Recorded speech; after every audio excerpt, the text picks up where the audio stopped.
Radio Publique Africaine.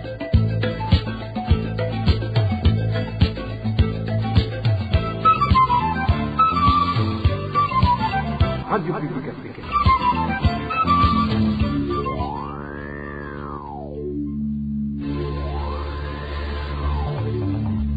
C'est le moment de suivre le journal parlé en français. À la présentation, Émile Nivasumbo. Bonsoir et bienvenue dans le journal du 7 juillet 2024. Voici les principaux titres.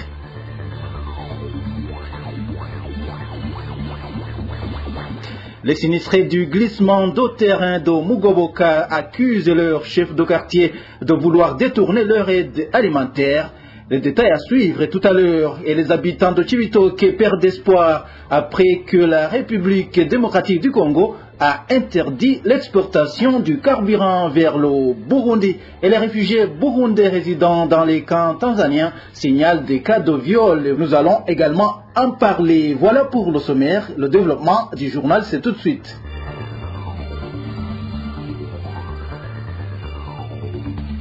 Certains responsables de la coopérative Urumuri-Mwiterambere du village 6 en commune Gihanga sont introuvables depuis quelques jours après les menaces subies de la part du gouverneur de la province Bubanza. Ce gouverneur est accusé de perturber les activités de la coopérative en question. La population affiliée à la coopérative demande à ce gouverneur d'arrêter ses magouilles et de remettre la direction de cette coopérative entre les mains de ses responsables. Ceci est lié à un vol de 600 millions commis au sein de cette coopérative, selon ce témoignage de l'un des membres de la dite coopérative.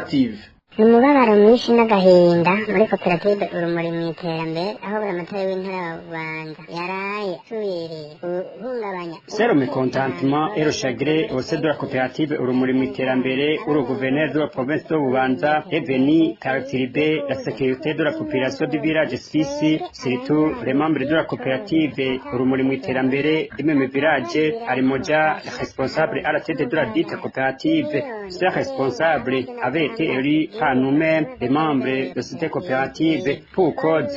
Le gouverneur de la province de Bubanza accuse sa responsable de dénoncer le vol de plus de 600 millions de francs qui appartenaient à cette coopérative, un vol qui a été commis en même temps par Pasteur Hakizimana, surnommé Igihugu. Là, nous rappelons que ces responsables qui ont été démis de leurs fonctions sont Jean-Marie Mbuyekure, Claver Bigirimana, ainsi que Emmanuel Sabimana. Ici, vous saurez que ceux qui sont à l'origine de la destitution de ces responsables sont le gouverneur de Bubanza, Pasteur Hakizimana, surnommé Gihugu, et le président agitore de cette coopérative, Dieudonné Nduwimana, qui a dit publiquement que Jean-Marie Mbuyekure, Claver Bigirimana et Emmanuel Sabimana doivent être soit emprisonnés ou assassinés. En même temps, ces personnes étaient persécutées et menacées par le même Dieudonné et son groupe. Jusqu'à présent, les familles de ces personnes limogées ne savaient pas où se trouvaient les leurs. Nous, les membres de la coopérative,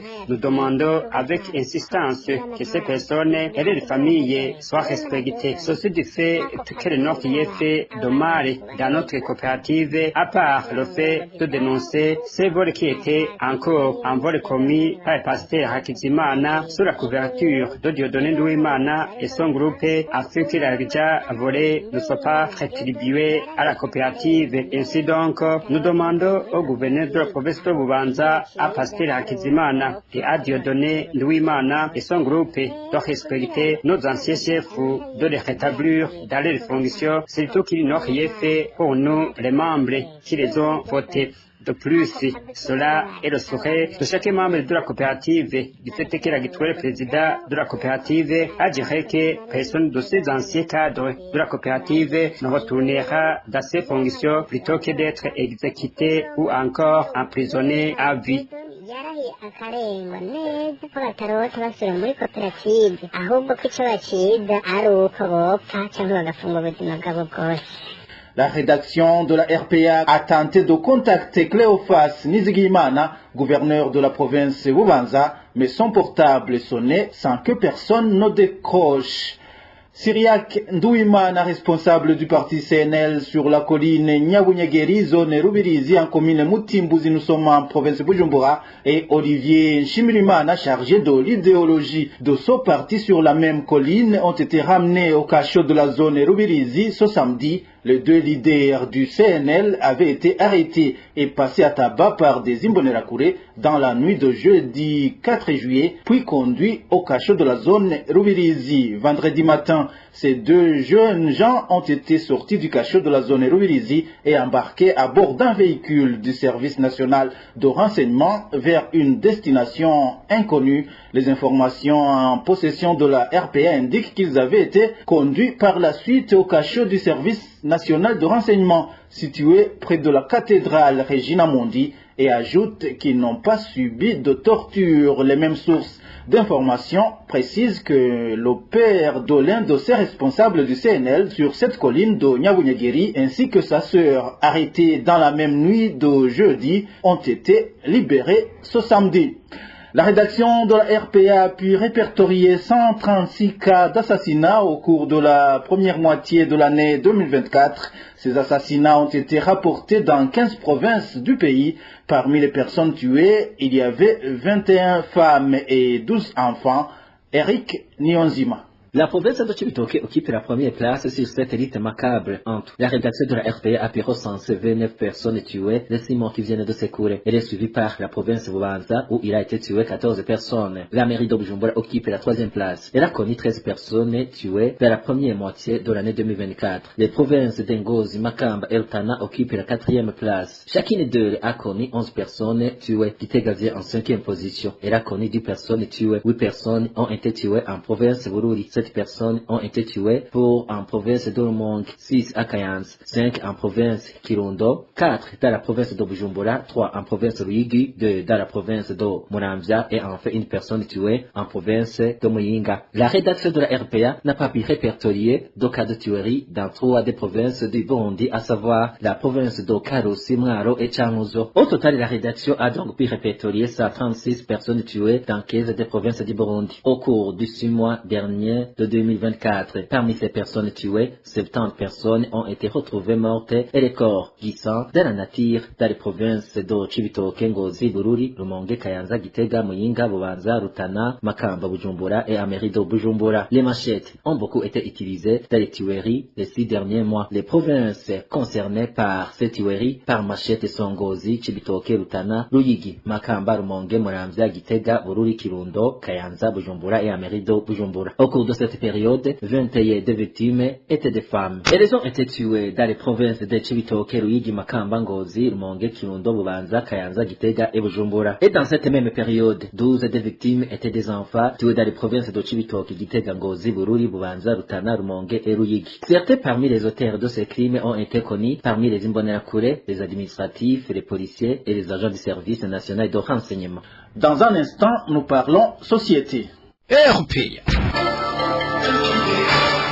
Fin de l'éventualité de s'approvisionner en carburant en République démocratique du Congo chez les habitants de Chibitoke, l'administration du territoire d'Uvira vient de prendre la mesure interdisant tout trafic de carburant sur ce territoire à destination du Burundi. Les habitants de Chibitoke disent que le pire s'annonce, d'autant plus que le Burundi a en même temps fermé ses frontières avec le Rwanda. Le point avec Elvis Nyomungere. La décision du 4 juillet 2024 de l'administrateur du territoire d'Uvira stipule que le trafic de carburant et autres produits à destination du Burundi est interdit en territoire d'Uvira de la RDC. Parmi les arguments avancés par cette autorité figure la conséquence de pénurie de ce produit localement et ainsi la hausse de son prix qui est passé de 3 500 à 6 000 francs congolais. Le lendemain de la décision, les conséquences n'ont pas tardé à se manifester chez les habitants de la province de Chibitoke et autres provinces du Burundi éloignées qui s'approvisionnaient à Chibitoke, comme l'indique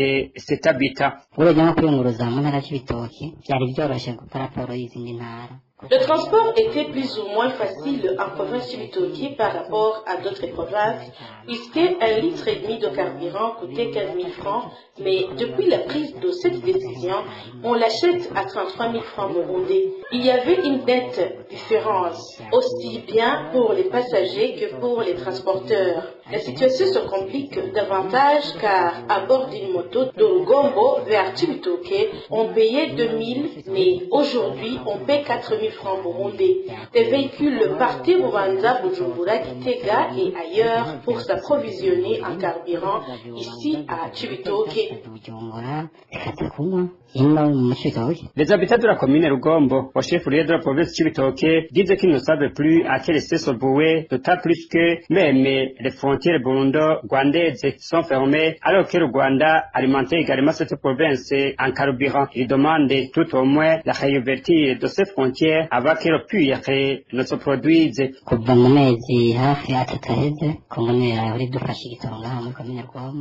Depuis 3 mois, c'est la RDC qui nous fournissait le carburant. Ici, en commune Rugombo, l'on traversait la frontière pour se procurer 5 ou 10 bidons et les motards, de même que les propriétaires de véhicules, étaient servis à un prix plus ou moins raisonnable. Alors, c'est bientôt le calvaire. Nous demandons plutôt au président de la République de rouvrir la frontière avec le Rwanda, car même le temps de la pénurie totale, le carburant provenait du Rwanda, non pas dans les bidons, mais dans les véhicules, et on était servi.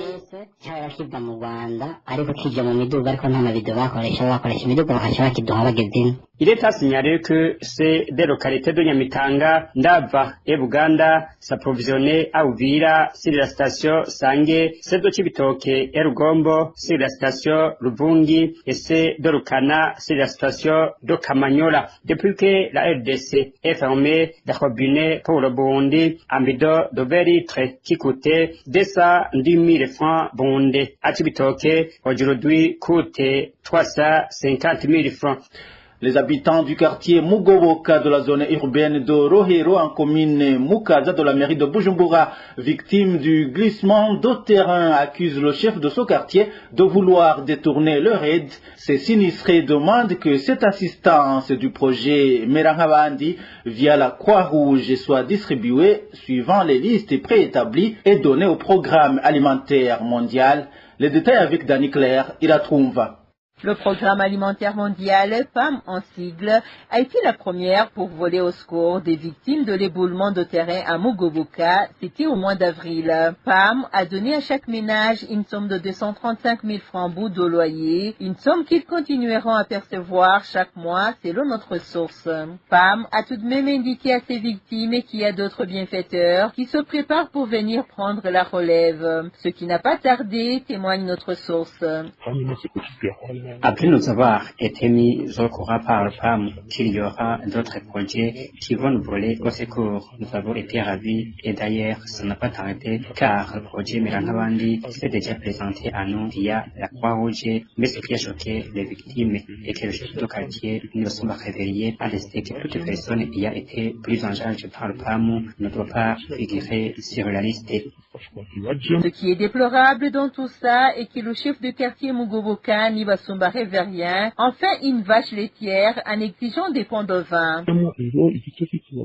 Ce qui est affligeant, c'est qu'il y a des personnes qui ont été prises en charge, mais qui figurent également sur la nouvelle liste. Mais pour se retrouver sur cette liste, il faut d'abord intéresser le chef de quartier en lui donnant entre 10 ou 20 000 francs bons.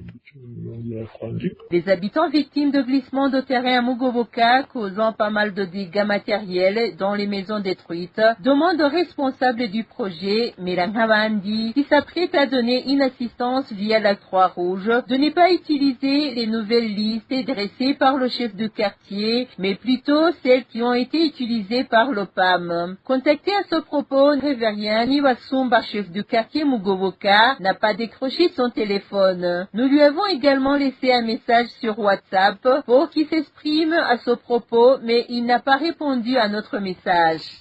Pour clore cette édition, rendons-nous en Tanzanie où les persécutions contre les réfugiés burundais sont loin de se terminer. Vers la fin du mois dernier, un groupe de femmes réfugiées qui allaient chercher du bois de chauffage a été victime de viols et de séquestration de tout genre selon les sources sur place. Ces réfugiés demandent au HCR et au gouvernement tanzanien de veiller à leur sécurité. Les détails avec Marie-Ange Irakoze. Ces femmes burundais réfugiées au camp d'Onduta partaient dans la brousse à la recherche du bois de chauffage.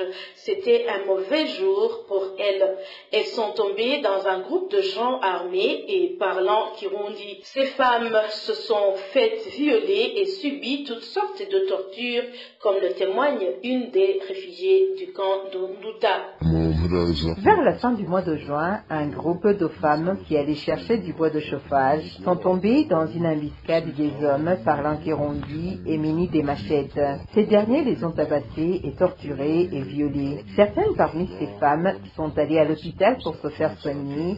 Les autres sont allées chez le responsable du camp pour l'informer de leurs mésaventures.